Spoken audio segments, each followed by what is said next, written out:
Welcome to CCD a complete course destination. तो दोस्तों, जैसे कि हम सबको मालूम है कि हम लोग अपनी पिछली क्लास के अंदर क्लास 10th के चैप्टर 2 को पूरी तरह से कंप्लीट कर चुके थे और उसी के साथ साथ हम लोगों ने चैप्टर 2 की रिवीजन भी कर ली थी पिछली क्लास के अंदर। तो आज की क्लास के अंदर हम लोग अपने न्यू चैप्टर को स्टार्ट करने वाले हैं जिसका नाम है मेटल्स एंड नॉन मेटल्स। तो देखो, वैसे तो इस चैप्टर के बारे में हम लोगों ने अपनी पिछली क्लासेस में भी काफी कुछ डिस्कस किया है। हर क्लास में ऑलमोस्ट ये चैप्टर जरूर होता है मेटल्स एंड नॉन मेटल्स। तो मुझे जहां तक लगता है कि आपको ये तो क्लियर होगा कि मेटल्स क्या होते हैं और नॉन मेटल्स क्या होते हैं, यहां तक तो क्लियर हो सकता है आप सबको। तो सबसे पहले इस क्लास को हम लोग शुरू करते हैं, लेकिन क्लास शुरू करने से पहले जो भी लोग इस क्लास को देख रहे हैं, लाइक शेयर सब्सक्राइब करना मत भूलिएगा। लाइक शेयर सब्सक्राइब जरूर कर दीजिएगा। चलो शुरू करते हैं अपनी क्लास को। तो हमारी क्लास जो है इस चैप्टर के बारे में मेटल्स एंड नॉन मेटल्स के बारे में। तो मुझे जहां तक लगता है कि क्लास 9th के अंदर हम लोगों ने वेरियस एलिमेंट्स के बारे में डिस्कस किया है और हमने ये भी देखा था कि जो ये एलिमेंट्स होता है इनको डिफरेंट ग्रुप्स के अंदर जो है क्लासिफाई किया जाता है। इनको मेटल्स एंड नॉन मेटल्स के अंदर क्लासिफाई कर दिया जाता है। ये भी हम लोगों ने अपनी पिछली क्लास के अंदर पढ़ा था। और इनको मेटल्स एंड नॉन मेटल्स के अंदर क्लासिफाई किसके बेसिस पे किया जाता है? On the basis of their properties. उनकी प्रॉपर्टीज के बेस पे इनको सेपरेट किया जाता है। ठीक है, तो आज की क्लास में सबसे पहले तो हम लोग प्रॉपर्टीज को डीपली डिस्कस करेंगे। किसकी प्रॉपर्टीज? फिजिकल प्रॉपर्टीज को डिस्कस करेंगे।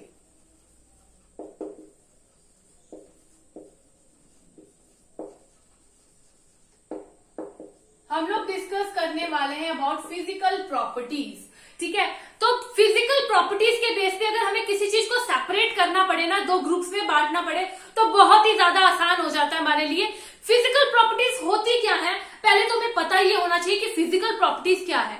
अगर हम किसी को देखते ही पहचान जाएं बाय फिजिकल अपीयरेंस, उसकी फिजिकल अपीयरेंस से हम पहचान जाएं, उसी को उसकी फिजिकल प्रॉपर्टीज कह देते हैं। जैसे कि हम किसी चीज को कैसे पहचानते हैं? उनके कलर से, शेप से, साइज से, आवाज से। इस चीज से हम किसी चीज को पहचान देते हैं बाय द फिजिकल अपीयरेंस। ठीक है, किसी की फिजिकल अपीयरेंस से उसको जस्ट देख के पहचान जाना, इसी को कहते हैं हम उसकी फिजिकल प्रॉपर्टीज। ओके, तो अब हम लोग किसकी फिजिकल प्रॉपर्टीज को डिस्कस करेंगे? मेटल्स की फिजिकल प्रॉपर्टीज। हमारे मेटल्स जो होते हैं उनकी कुछ फिजिकल प्रॉपर्टीज होती हैं, उनकी अपीयरेंस के बेस पे। तो उसी को आज हम लोग डिस्कस करेंगे। तो सबसे पहली प्रॉपर्टी को हम लोग डिस्कस करेंगे। देखो, आपने कभी मेटल्स और नॉन मेटल्स देखे होंगे। यहां तक तो क्लियर है कि मेटल्स क्या होते हैं, नॉन मेटल्स क्या होते हैं। ठीक है, मेटल्स और नॉन मेटल्स को आपने देखा होगा। जनरली आप किचन में जाइएगा, वहां पर यूटेंसिल्स पड़े होंगे। कुछ ऐसे यूटेंसिल्स होंगे जो कि मेटल से बने होंगे और कुछ ऐसे होंगे जो कि प्लास्टिक या फिर वुड वगैरह से बने होंगे। अब उन दोनों को जब कंपेयर करेंगे तो आप क्या देखेंगे? जो मेटल्स है उनका सरफेस कैसा है? Shiny surface. Metals have shiny surface.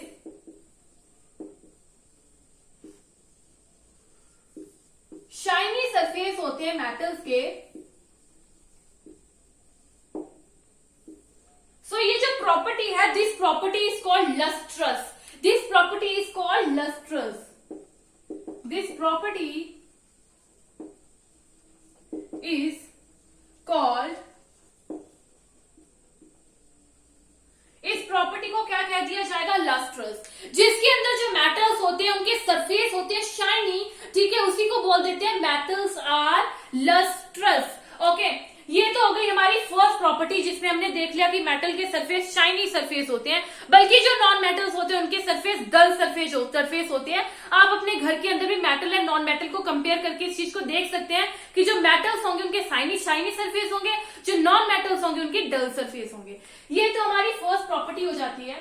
अब चलते हैं हम लोग सेकेंड प्रॉपर्टी की तरफ। तो हम लोग क्या देखेंगे? Metals are generally hard. क्या होते हैं metals? Metals are generally hard. पर ये जो हार्डनेस होती है मेटल की, वेरी करती है मेटल टू मेटल। जो हार्डनेस होती है, हार्डनेस वेरी फ्रॉम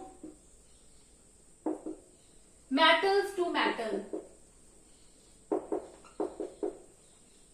ठीक है, ये हो जाती है हमारी सेकंड प्रॉपर्टी, जिसके अंदर हम लोग कह सकते हैं कि जो मेटल्स होते हैं वो काफी ज्यादा हार्ड होते हैं, टच करने में रिजिड होते हैं, एकदम हार्ड से होते हैं, उनको ही हम मेटल्स कह देते हैं। इसकी थर्ड प्रॉपर्टी की तरफ हम लोग चलते हैं। तो थर्ड प्रॉपर्टी क्या है? Metals can be beaten into thin sheet. Sheets, जो मेटल्स होते हैं उनको हम थिन शीट्स के अंदर बीट कर सकते हैं and this property is called malleability. इसी को क्या कह दिया जाता है? मैलिबिलिटी। मेटल्स कैन बी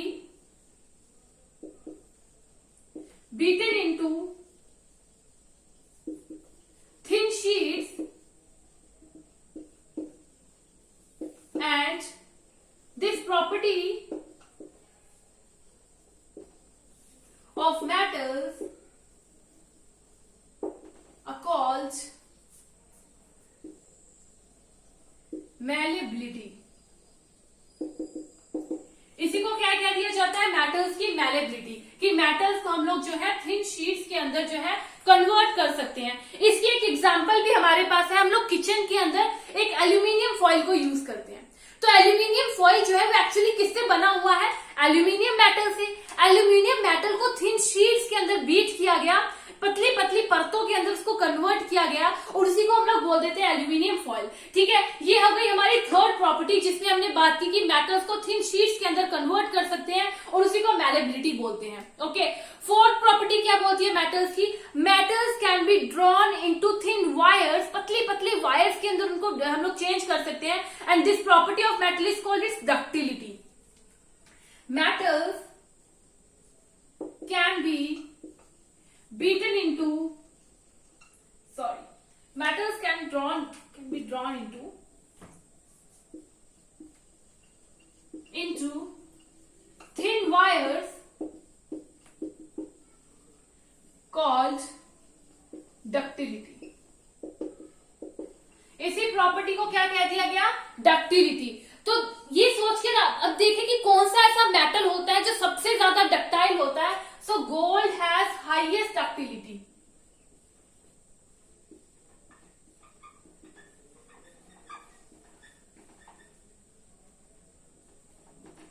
सबसे ज्यादा डक्टाइल मेटल कौन सा होता है? हमारा गोल्ड। और देखिए अगर मान लीजिए कि आप यहाँ पर खड़े हैं, ठीक है, किसी भी जगह पर जहां पर भी आप खड़े हैं वहां से 2 किलोमीटर के डिस्टेंस जो है उसको नाप लीजिए। 2 किलोमीटर के डिस्टेंस तक की अगर हमें लंबी वायर गोल्ड की बनानी हो तो सोचकर आपको हैरानगी होगी कि कितने गोल्ड की जरूरत होगी। ओनली 1 ग्राम।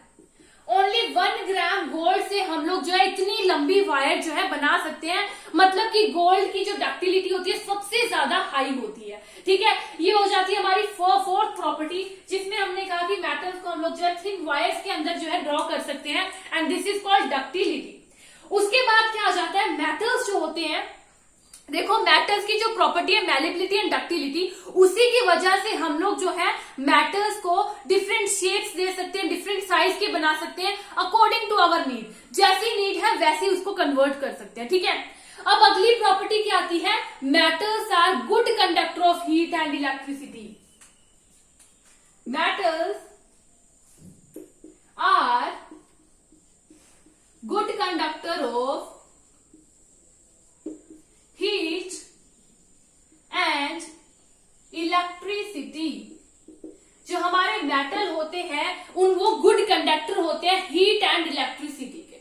ठीक है, घरों के अंदर जो वायरिंग होती है हमारी, कभी देखा कि आपने थ्रेड को यूज किया वायरिंग में या फिर प्लास्टिक को यूज कर रहे हैं वायरिंग में? नहीं, मेटल की ही वायर को हम लोग यूज करते हैं। हाँ, मेटल की वायर के ऊपर जो कोटिंग होती है वो प्लास्टिक की हो सकती है लेकिन उसके अंदर जो वायर होती है वो मेटल की होती है। मतलब कि जो मेटल्स होते हैं they are good conductor of heat and electricity.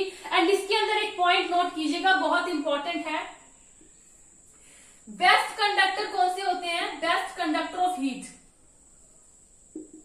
Heat के बेस्ट कंडक्टर होते हैं हमारे सिल्वर एंड कॉपर। जो सिल्वर एंड कॉपर है they are best conductor of heat. और वहीं अगर हम लोग इनके कंपैरिजन में पुअर कंडक्टर देखें तो कौन हो जाएंगे?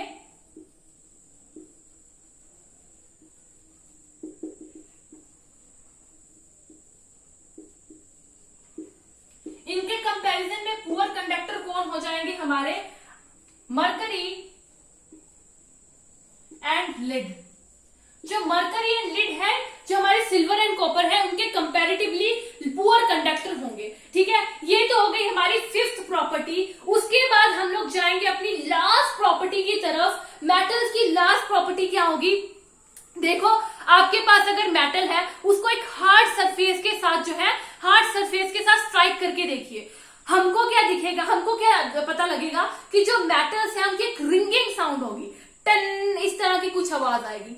बल्कि अगर आप प्लास्टिक या फिर नॉन मेटल को किसी भी चीज के साथ स्ट्राइक करेंगे आपको ऐसी आवाज आएगी नहीं। मतलब कि मेटल्स प्रोड्यूस रिंगिंग साउंड, और उसको क्या कह दिया जाता है, सोनोरस।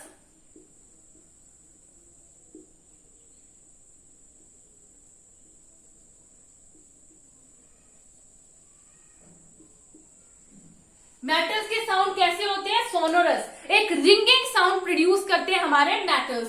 तो ये सब हो जाते हैं हमारे मेटल्स की प्रॉपर्टीज। ठीक है, मेटल्स की प्रॉपर्टीज ये सारी थी हमारी। अगर हम लोग बात करें अब नॉन मेटल्स की, तो हमने अपनी पिछली क्लास में भी देखा है जो नॉन मेटल्स हैं they are comparatively less in comparison to metals. Metals के कंपैरिजन में अगर नॉन मेटल्स को देखो तो वो बहुत ज्यादा कम होते हैं। ठीक है, जो मेटल्स, अगर नॉन मेटल्स की हम कुछ एग्जांपल्स ले लें,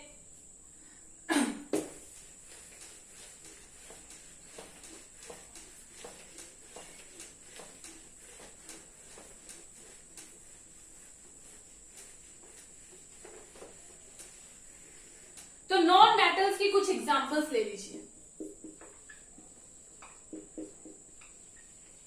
पहली बात तो नॉन मेटल्स जो है मेटल्स के कंपैरिजन में जो है थोड़े से कम होते हैं। इनके एग्जांपल्स ले लें अगर हम, तो क्या हो जाएंगे, आयोडीन, हाइड्रोजन एंड ऑक्सीजन। ये जो है हमारे नॉन मेटल्स होंगे। ठीक है, अगर हम लोग बात करें जो नॉन मेटल्स की, तो जो नॉन मेटल्स होते हैं ना, नॉन मेटल्स जनरली जो है गैसियस एंड सॉलिड स्टेट में प्रेजेंट होते हैं। लेकिन यहां पर एक एक्सेप्शन है, जो हमारा ब्रोमीन होता है, ब्रोमीन कौन सी स्टेट में प्रेजेंट रहता है, इन लिक्विड स्टेट। ठीक है, ब्रोमीन रहता है लिक्विड स्टेट में present at room temperature. Okay, यहां तक क्लियर हो गया। अब देखो, अगर नॉन मेटल्स की हम लोग प्रॉपर्टीज देखेंगे ना, फिजिकल प्रॉपर्टीज, तो हम लोग क्या, मेटल्स की तो हमने देख ली, अगर नॉन मेटल और मेटल की फिजिकल प्रॉपर्टीज को कंपेयर करेंगे तो हम लोग किस कंक्लूजन पे पहुंचेंगे कि हम फिजिकल प्रॉपर्टी के बेस पे इनको सेपरेट आउट कर ही नहीं सकते एलिमेंट्स को। ठीक है, because there are much exceptions, बहुत सारी एक्सेप्शंस है यहाँ पर। कौन सी एक्सेप्शंस आ जाती हैं, कुछ एक्सेप्शंस इस तरह की हैं जिसके बेसिस पे हम जो है मेटल्स एंड नॉन मेटल्स को उनकी फिजिकल प्रॉपर्टी के हिसाब से बांट ही नहीं सकते। अगर हम लोग बात करें मेटल्स की, तो देखो, all metals exist in solid state. जितने भी मेटल्स होते हैं वो सॉलिड स्टेट में प्रेजेंट रहते हैं एक्सेप्ट मरकरी। ठीक है, ऑल मेटल्स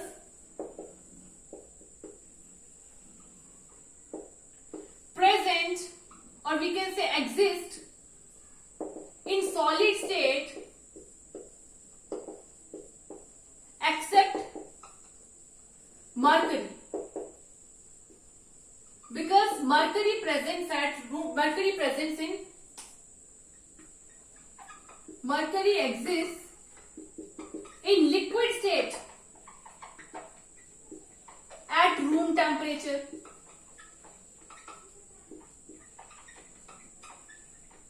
ठीक है, यहां पर आकर बात अलग हो गई ना।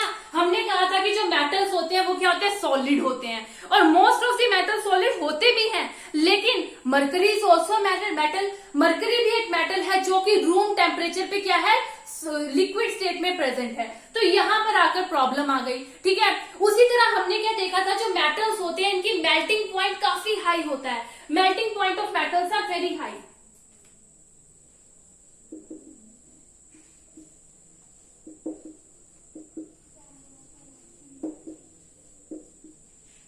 जो मेटल्स होते हैं उनकी मेल्टिंग पॉइंट काफी हाई होते हैं। ठीक है, लेकिन हम लोग अगर देखेंगे मेटल्स गैलियम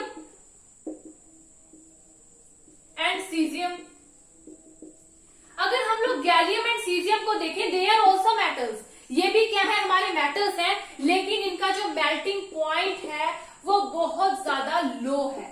ठीक है, हमने देखा कि मेटल्स का मेल्टिंग पॉइंट हाई है, लेकिन गैलियम और सीजियम का मेल्टिंग पॉइंट क्या है, लो है। अगर हम लोग इनको अपने पाम पे भी रखेंगे ना रूम टेम्परेचर पे, तो ये मेल्ट हो जाएंगे, इतना कम इनका मेल्टिंग पॉइंट है। यहाँ पर भी आकर प्रॉब्लम आ गई, क्योंकि हमने तो देखा था भाई मेटल्स का मेल्टिंग पॉइंट हाई है, यहाँ पर तो प्रॉब्लम आ गई, ये बोल रहे हैं मेटल्स का मेल्टिंग पॉइंट कम है, गैलियम और सीजियम का। ठीक है, अब दूसरी एक्सेप्शन हम लोग देख लेते हैं। सेकंड एक्सेप्शन क्या हो जाएगी, आयोडीन। हमारी आयोडीन क्या होती है, iodine is a non metal, ये हमको पता है, हमने एग्जांपल भी ली थी आयोडीन की नॉन मेटल्स में, एक नॉन मेटल है। अब जो हमारे आयोडीन होते हैं ये लस्ट्रस होते हैं। ठीक है, इनके सरफेस कैसे होते हैं, लस्ट्रस होते हैं, मतलब कि इनके सरफेस शाइनी सरफेस होते हैं आयोडीन के। यहाँ पर भी प्रॉब्लम हो गई, ये तो हमने किसमें पढ़ी थी, लस्ट्रस वाली प्रॉपर्टी हम लोगों ने मेटल्स के अंदर पढ़ी थी, पर ये तो नॉन मेटल्स के अंदर भी आ रही है। मतलब कि हम लोग कैसे सेपरेट करेंगे, आयोडीन को मेटल्स में रखेंगे कि नॉन मेटल्स में रखेंगे, यहाँ पर प्रॉब्लम आ गई। थर्ड हम लोग अपनी एक्सेप्शन देख लेते हैं। देखो हमारा जो कार्बन है, कार्बन क्या है, carbon is a non metal. Carbon क्या है, कार्बन एक नॉन मेटल होता है, लेकिन ये डिफरेंट फॉर्म्स में प्रेजेंट रहता है। इसके कितने सारे एलोट्रोप्स होते हैं, ठीक है, इसके काफी सारे एलोट्रोप्स होते हैं, जैसे कि diamond is also allotrope of carbon, and उसी तरह से जो ग्रेफाइट है वो भी कार्बन का ही एलोट्रोप है। Diamond and graphite. अगर हम लोग डायमंड की बात करें तो हम सबको मालूम है कि डायमंड बहुत ज्यादा हार्ड होते हैं। डायमंड कैसे होते हैं, हार्ड होते हैं, और इसका melting point and boiling point दोनों बहुत ज्यादा हाई होते हैं। ठीक है, हम सबको डायमंड के बारे में ये प्रॉपर्टीज पता है, पर ये है किसके फॉर्म, कार्बन का ही तो एक फॉर्म है, कार्बन का ही एलोट्रोप है। यहाँ पर भी प्रॉब्लम आ गई, है तो नॉन मेटल, है तो नॉन मेटल, लेकिन प्रॉपर्टीज शो कर रहा है मेटल की। ठीक है, वैसे ही हम लोग ग्रेफाइट को देखें तो graphite is also an allotrope of carbon, and ये इलेक्ट्रिसिटी को कंडक्ट करता है, it conducts electricity, it conducts electricity. ठीक है, ये इलेक्ट्रिसिटी को कंडक्ट करता है। यहां पर आकर आ जाती है हमारी प्रॉब्लम, क्योंकि प्रॉपर्टी तो थी मेटल की, शो कर दी नॉन मेटल ने। ठीक है, अब हम लोग अपनी फोर्थ एक्सेप्शन देख लेते हैं। कुछ अल्कली मेटल्स होते हैं, अल्कली मेटल्स होते हैं हमारे, जैसे कि हम लोग एग्जांपल ले लेते हैं लिथियम, सोडियम एंड पोटेशियम। जो हमारे लिथियम, सोडियम, पोटेशियम होते तो ये क्या है, मेटल्स, लेकिन इतने सॉफ्ट होते हैं कि हम इन्हें कट कर सकते हैं with knife.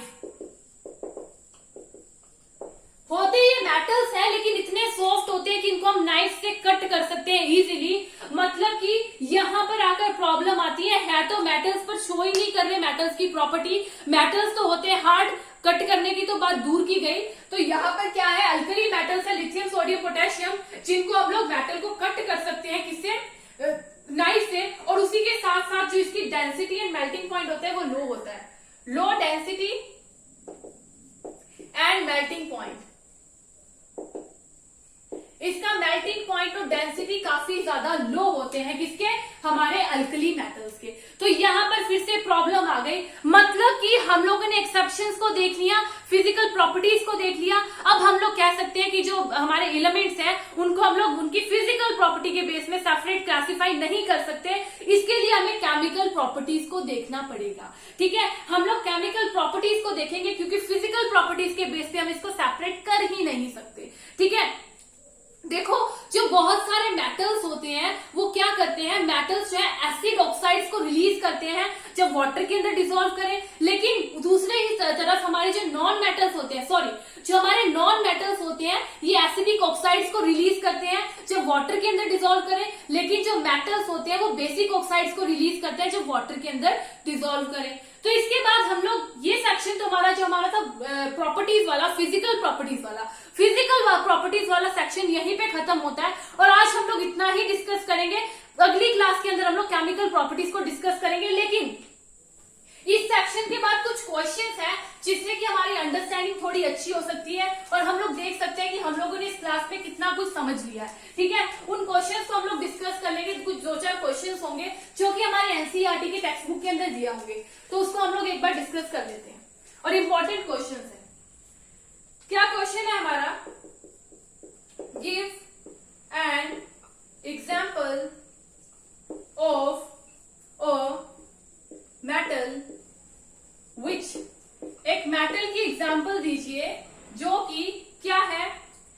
Liquid at room temperature, at room temperature. Metal है जो कि लिक्विड होगा रूम टेम्परेचर पर। अभी हम लोगों ने क्लास के अंदर डिस्कस किया, ऐसा मेटल, सारे मेटल सॉलिड होते हैं रूम टेम्परेचर पर, लेकिन जो मरकरी होता है वो प्रेजेंट होता है लिक्विड स्टेट के अंदर। तो हमारा आंसर क्या आ जाएगा यहां पर, mercury. Mercury is liquid at room temperature. ये बात क्लियर है यहां तक, फर्स्ट क्वेश्चन। सेकंड क्या है, can be easily cut with the knife. एक नाइफ के साथ हम लोग इजीली कट कर सकते हैं इसको। तो देखो अभी जस्ट 2 मिनट पहले ही हमने डिस्कस किया, ऐसा मेटल जो हमारे अल्कली मेटल्स होते हैं उनको हम नाइफ के साथ कट कर सकते हैं। और क्या आंसर आ जाएगा इसका, सोडियम। सोडियम को हम लोग किससे कट कर सकते हैं, नाइफ के साथ। थर्ड हमारा क्या क्वेश्चन आ जाएगा, is the best conductor of heat. Best conductor होंगे हीट के, तो कौन होंगे बेस्ट कंडक्टर हीट के, बेस्ट कंडक्टर हीट का हो जाएगा हमारा सिल्वर। क्या हो जाएगा, सिल्वर। अभी जस्ट डिस्कस किया था बेस्ट कंडक्टर ऑफ हीट। फिर हम लोग देख लेते हैं poor conductor of heat. Poor conductor of heat का पुअर कंडक्टर कौन सा हो जाता है, तो हमारा आ जाता है लेड। लेड जो है हीट का पुअर कंडक्टर हो जाएगा। उसके बाद हमारा फर्स्ट क्वेश्चन यहीं पे खत्म होता है। सेकंड क्वेश्चन क्या है, explain the meaning of malleability, malleable and ductile. तो इसको तो इस सेक्शन के अंदर हम लोगों ने अच्छे से डिस्कस किया, मैलेबल एंड डक्टाइल को। मैलेबल क्या होता है, in which metal can be beaten into thin sheets. What is malleability, metals can be beaten into thin sheets. Thin sheets के अंदर मेटल्स को बीट किया जाए। And what is ductile, metals can be drawn into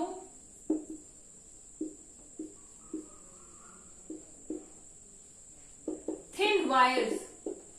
metals को thin wires के अंदर जो है ड्रॉन कर दिया जाए, ये हो जाती है हमारी मैलेबिलिटी एंड डक्टिलिटी। तो आज हम लोगों ने अपने फर्स्ट सेक्शन को कंप्लीट कर लिया है। कल की क्लास के अंदर हम लोग अपने नेक्स्ट सेक्शन को शुरू करेंगे, that is chemical properties of metals. ठीक है, तो आज की क्लास हम लोग यहीं पे खत्म करते हैं। Thank you.